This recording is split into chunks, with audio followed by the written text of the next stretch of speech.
This is Opinion City, where pro wrestling gets the conversation it deserves. Real voices, real opinions, live every Sunday. Obviously, You said you've been wrestling for 3 years. So before wrestling, you had a strong background in powerlifting. So how does someone really get into something like that? Powerlifting? Yes. Getting into powerlifting is pretty much just like another I don't see, because I don't even like lifting. Like, I hate lifting things. So I'm like, now I have to lift heavier things. Like, I guess it's like a funny little bit with like gym people is like you got into this sport for fitness and health, but you also kind of have to hate yourself a little bit to keep going. So it's like a positive, toxic, healthy relationship where like there's like gym culture is really funny where if you just go to the gym all the time, eventually it becomes like kind of your personality and you become addicted to caffeine to keep up the gym routine. And like now you have like all these like weird things about yourself that have formed to like keep up your gym routine. And now you're lifting really heavy weights and it like kind of hurts sometimes. And you're like trying to get your body stronger, but also breaking your body down a little bit by lifting as heavy as humanly possible. And wow. It's like not the healthiest sport, powerlifting specifically, because you're like basically putting yourself under like tremendous loads of weight and hoping your body can lift it. And then if you do, you're like, I'm strong. Right. But then if you can't, you're like got crushed by 350 pounds. Right. Which happens sometimes, but it's pretty cool. I like it. Yeah, see, I know, like people would say, look at me, I can bench 250 pounds. I'm like, yeah, I can feel my arms. We're good. Yeah, right? It's like, you know how I found out I couldn't bench 260 pounds though is because I almost died. Oh God. Well, that's not good. No. It's pretty funny.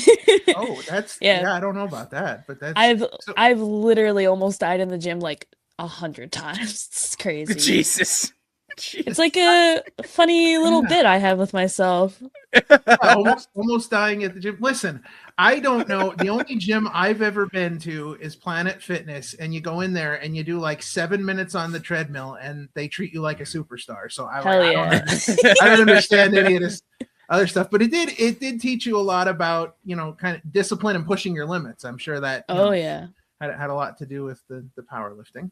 Absolutely. I love powerlifting. It's really cool to have a powerlifting meet and like goals to look forward to. And then when you find out like what your max lifts are, like wanting to beat those numbers or see what more you can do and always looking for progress. So it is like fun in that way. It's just not good for like longevity of your body. So I do powerlift, but I also like know my goals are really for wrestling now. So I try to not get too lost in the sauce and focus on getting strong for wrestling now, which is always really fun. Well, now here's the important question though. Do you skip leg day? Never. There you go. That's the right there answer. You go. Good. Never skip leg day. Right answer. Now, during Bear's interview, we also learned that you also played on a women's football team. So how did that opportunity come about for you? So growing up, I played tackle football. When I was like 8 years old, I was like a cheerleader for my brother's football team. And I was like the most miserable cheerleader in the entire world. It was like rah. Like, the opposite of what you're supposed to be doing out there. I was doing it. I was throwing my pom-poms at the floor.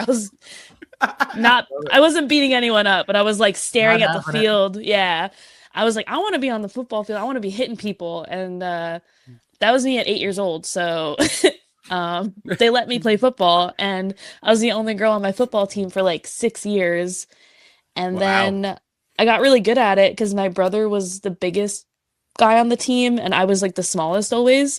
So like all the guys on the team would kind of feel bad about like beating up the girl, but my brother he did not give a fuck. He was so brutal to me, and it made me really tough because he was like really strong, and I would try to kill him at practice. So it was like home we're like not allowed to beat each other up, but in football we're allowed to like go And so that made me really strong from a really young age.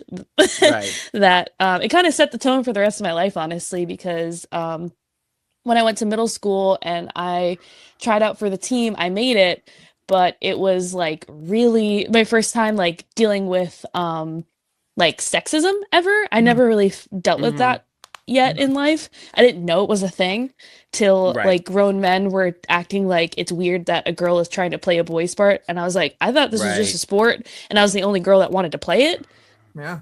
To my knowledge. But basically I was like bullied a lot for that and stopped playing football because my coaches were super weird towards me and other boys were weird towards me. So I stopped playing football, but I found out about a women's football league that I could try out for once I turned 18.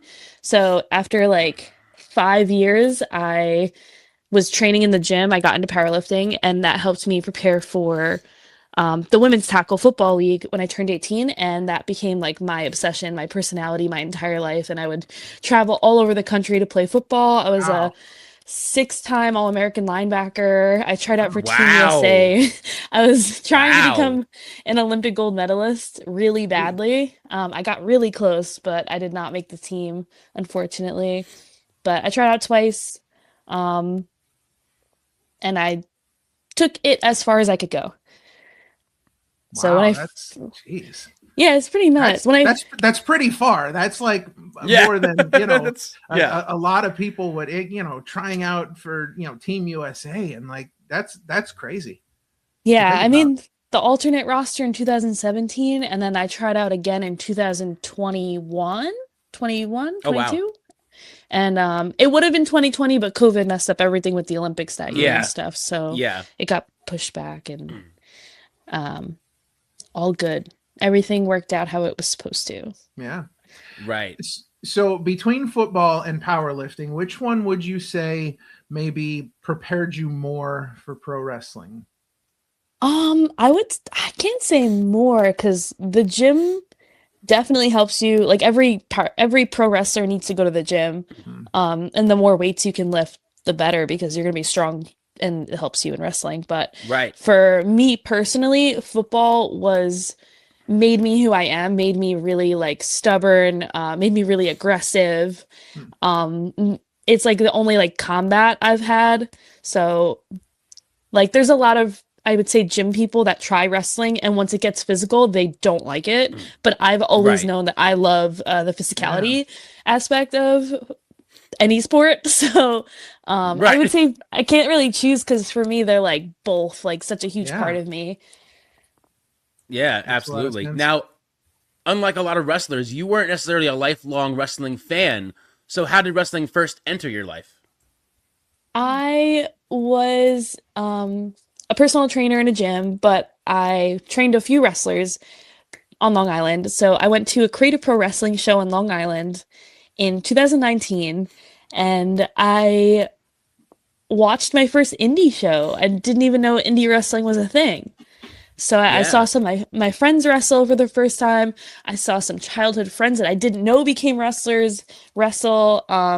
I was blown away that this was like in my backyard.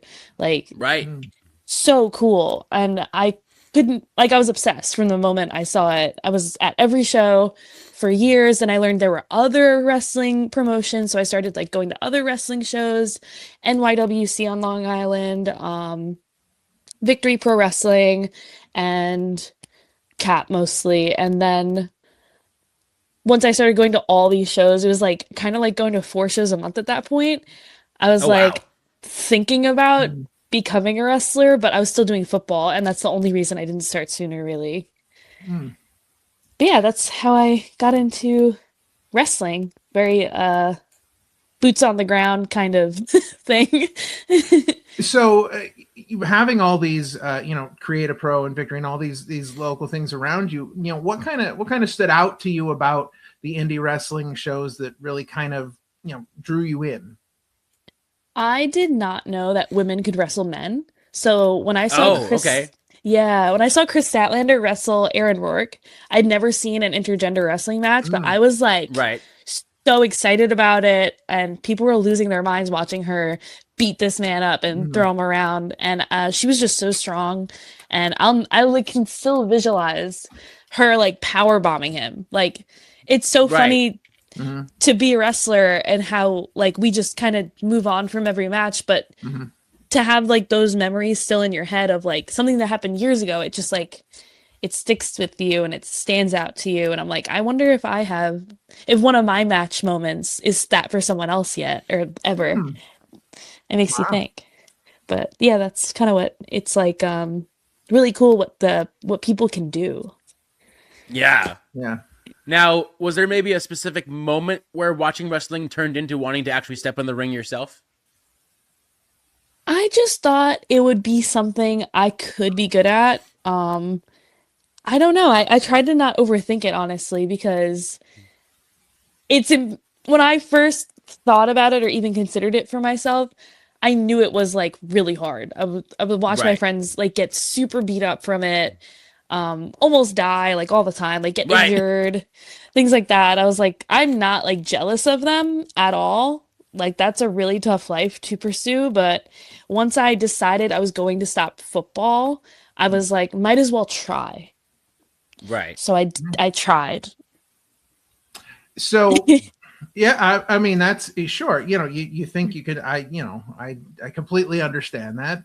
You think you can try something and then you do something like wrestling and it becomes like this huge part of your life now. For those that didn't see our previous interview with Bear Bronson, you should definitely go check that out. But one of the things that we learned in that interview, you and Bear Bronson are married and you were trained by Bear. So what was it like learning the business from somebody that you're so close to? That is a really fun question. I mean, I trusted him with everything, obviously. So there was never any doubt about that because he's so smart and so successful and loves this more than anyone I know that it was easy to just listen to him and take his word for it. But I will say our first relationship fight was because of wrestling. Oh, yeah. Okay. All right. Because I had a really hard time with him becoming my trainer. I was like, Right. who do you think you're talking to? And he was like, hey, it's just, you just need to. And I was like, you better not talk to me like that ever again. And he's like, I am literally trying to teach you something. Right. That's great. It's really funny.